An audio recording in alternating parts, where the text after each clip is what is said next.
एक सवाल मुझसे पूछा गया है कि सर हम रैंप पे बीम किस तरह से लगा सकते हैं? अगर हमें कोई अप स्टैंड बीम लगानी है तो वो किस तरह से लगा सकते हैं, या कोई ड्रॉप बीम लगानी है तो वो किस तरह से लगा सकते हैं? बहुत सिंपल है, ईज़ी है। आज यही छोटी-सी टिप देने आप लोगों को आया हूँ। तो आइए मेरी स्क्रीन पे देखते हैं।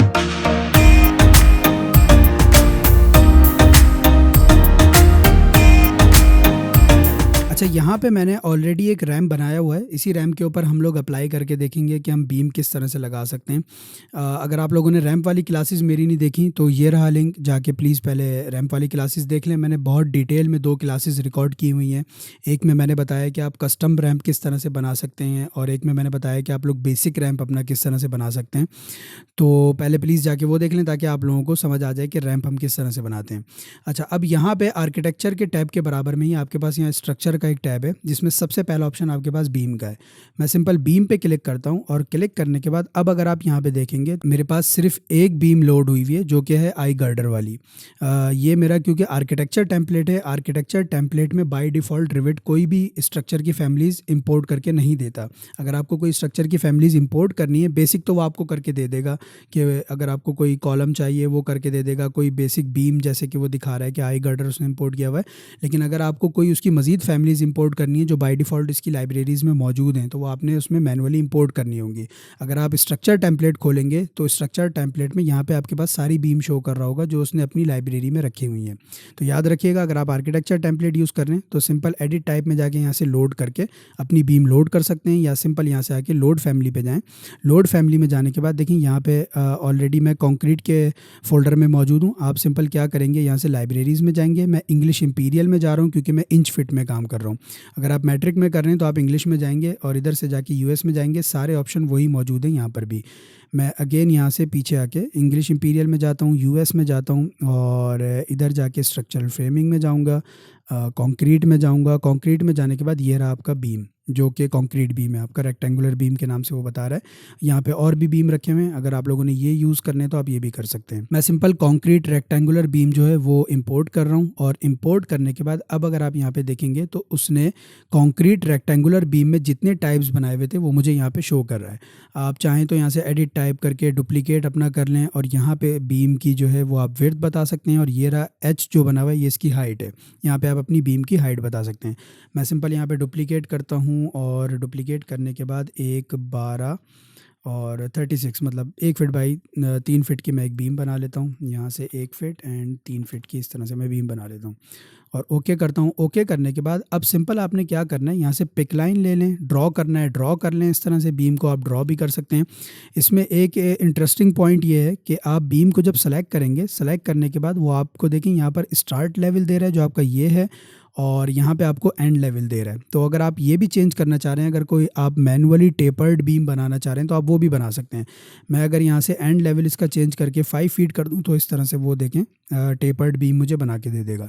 हम बहरहाल इस तरह से नहीं बनाने वाले। मैं इसको डिलीट कर रहा हूँ, अगेन बीम पे जा रहा हूँ। बीम पे जाने के बाद यहाँ से अपनी टाइप सेलेक्ट कर ली, और यहाँ से आके मैं पिक लाइन ले रहा हूँ। पिक लाइन लेने के बाद अब यहाँ पर देखें आपके पास एक ऑप्शन आएगा 3D स्नैपिंग का। आपने इस पर चेक लगा रहने देना है, क्योंकि ये ऑटोमेटिक 3D की जितनी भी चीज़ें होंगी उसको स्नैप करेगा। मैं देखें जैसे ही बीम के एज पे आऊँगा और क्लिक करता हूँ तो देखें उसने इस तरह से मुझे मेरी रैम्प के ऊपर बीम लगा के दे दी है। सेंटर पॉइंट से वो लगा रहा है। आप ऑफसेट करके उसको अंदर भी कर सकते हैं अगर आपने इन साइड पे लगानी है, या सिंपल मूव भी कर सकते हैं। जिस तरह आपको करना है वो आप कर सकते हैं।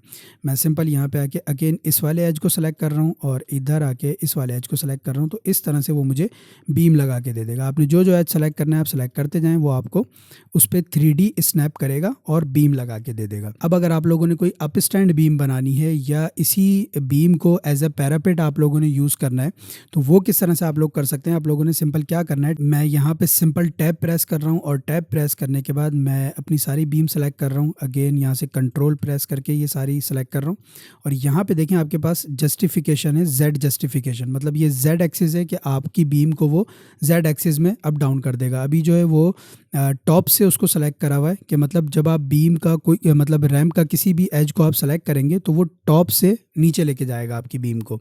तो आप लोगों ने सिंपल क्या करना है, यहाँ से आके इसको बॉटम पे कर देना है। जैसे ही आप बॉटम पे करेंगे अब वो बॉटम एज को सेलेक्ट कर रहा है और अब आपकी जो भी बीम की हाइट होगी वो ऊपर कर देगा उसको। यहाँ से आके मैं इसकी हाइट चेंज भी कर देता हूँ, यहाँ से 4 फीट कर देता हूँ या 5 फीट कर देता हूँ ताकि ये एज अ पैरापेट आप लोगों को रीड हो।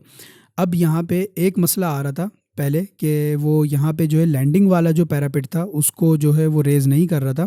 अगर वो आप लोगों का नहीं करता तो आप लोगों ने सिंपल यहाँ से इसको सेलेक्ट करके इधर से भी आप अपना ऑफसेट चेंज कर सकते हैं। अगर मैं यहाँ से आके इसको स्टार्ट ऑफसेट भी 9 कर दूँ और इसका एंड भी जो है वो 9 फीट पे कर दूं तो इस तरह से भी आप अपनी बीम को रेज़ कर सकते हैं। अगर वो नहीं करे यहाँ से तो आप सिंपल मैनुअली भी उसको एडजस्ट कर सकते हैं स्टार्ट और एंड लेवल अपना बता के। अच्छा, अब ये जो आप लोगों का एक गैप रह गया है दोनों बीम के बीच में, ज़ाहिर है ये यहाँ पे आपका एंगल चेंज हो गया, इस वजह से ये इसको ऑटोमेटिक फ्लैट नहीं कर रहा। आपने इस तरह की कोई कंडीशन बने तो ज़ाहिर है आप लोगों ने इसको मैनुअली एडजस्ट करना होगा। आप सिंपल अपनी बीम को सेलेक्ट करें, सेलेक्ट करने के बाद यहाँ से इसको थोड़ा थोड़ा मैनुअली इस तरह से ड्रैग करते जाएंगे तो वो आपको इसको जो है आपस में फिलेट करके दे देगा। जितना आप थोड़ा थोड़ा इसको ख्याल से करिएगा। यहाँ पे आप अपना ऑफसेट लेवल भी बता सकते हैं। अगर मैं कहूँ यहाँ से 5 फीट 1 इंच तो इस तरह से वो रेज़ भी कर देगा। तो थोड़ा थोड़ा इसको आगे लेते जाएं और जहाँ पे भी ये जाके वो सेट बैठे। मैं 5 फीट और 0.5 इंचज़ इसको कर रहा हूँ। तो अब देखते हैं, थोड़ा थोड़ा देखें, इस तरह से आप अपना मैनुअली भी इसको एडजस्ट कर सकते हैं। तो आई होप कि ये छोटी सी टिप भी आप लोगों को पसंद आई होगी। इस तरह के जो भी आप लोगों की कन्फ्यूजन हुआ करें वो प्लीज़ मुझसे पूछ लिया करें। मैं आप लोगों के कमेंट्स पढ़ता हूँ और जो ज़रूरी लगता है मुझे कमेंट्स का जवाब देना वो जवाब भी देता हूँ। अगर क्लास रिकॉर्ड करनी होती है तो वो क्लास रिकॉर्ड करके आप लोगों को बताता हूँ। जैसे कि ये सवाल था, बहुत इंपॉर्टेंट सवाल था और काफ़ी लोगों को पता नहीं होता कि हम लोग किस तरह से करें। वो कंपोनेंट्स यूज़ कर रहे होते हैं, कंपोनेंट्स के थ्रू जो है बीम बना रहे होते हैं। बड़ा सिंपल है इस तरह से बीम प्लेस करना किसी भी रैम्प के ऊपर या किसी भी 3D एज के ऊपर। अगर आप लोग प्लेस करना चाहें तो इस तरह 3D स्नैपिंग का ऑप्शन ऑन करके आप लोग कोई भी बीम प्लेस कर सकते हैं। तो आई होप कि ये छोटी सी टिप भी आप लोगों को पसंद आई होगी। अगर पसंद आई तो प्लीज़ लाइक कीजिए, सब्सक्राइब कीजिए और शेयर कर लीजिए मेरे चैनल के लिंक को आगे। Thank you.